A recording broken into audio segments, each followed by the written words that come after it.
friends, welcome to week 9. In week 9, we're talking about discernment. Discernment is the leader's ability to be able to function, not just from their head knowledge, but from what they are perceiving in their spirit. Now, there's lots of things that can help us to build both intuition and foresight, which make up discernment. And that includes your past experiences. It includes your relationship with the Holy Spirit, and includes using certain tools that you have at your disposal to be able to make the right decisions. All servant leaders have to lead beyond just what they know. And so how can you build your ability to discern? Of course, you need to build your relationship with the Holy Spirit. Of course, you need to study your circumstances, learn from the past. Of course, you need to work towards understanding what is happening around you, to read trends, to read people, to see, to understand numbers.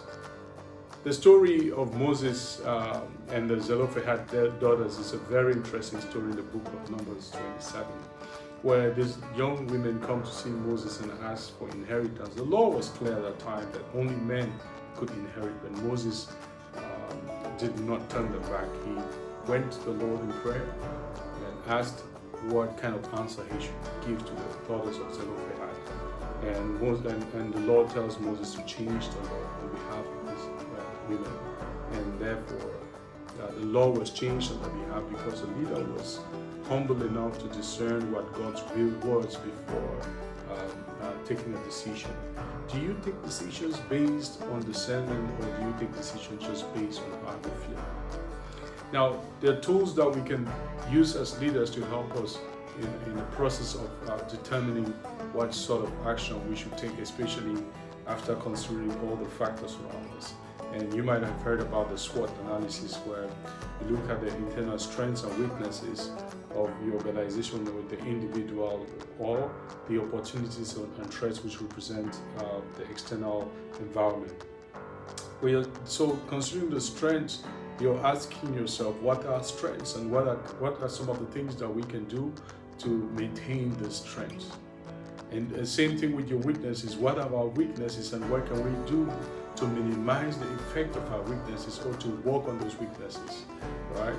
And so when you are able to look at these internal factors, you can tell if your organization, if your people are making progress or not, or if you as an individual, your family is making progress or not. And you can now come up with goals, smart goals that can help you benefit from the strengths as well as minimize the effects of the weaknesses. The same holds true for your external opportunities and threats. Now, for the external opportunities and threats, generally we use what you call the PESTEL model. PESTEL basically stands for the political climate. What's the political climate? Is it favorable if you're talking about opportunities, or is it unfavorable if you're talking about threats? E is the economic, same thing, favorable, unfavorable. What are some of the things? Then you have the social, which stands for S. Then you have the technological, which stands for T.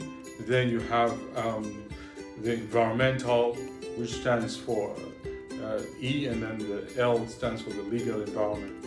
So basically what you're doing is evaluating the whole environment, the external factors that can impact you as a family, as an organization, as an individual, when carrying out the weakness and the opportunities and threats of the external environment. I encourage you during this lesson to pay close attention to what is said, and to also take the shape test, which is in there, which will help you determine your giftings. A lot of people come out from this training, this particular course, knowing themselves better. So be encouraged, and see you down in week 10. Good job, and please remember to send your assignment on time, and God bless you.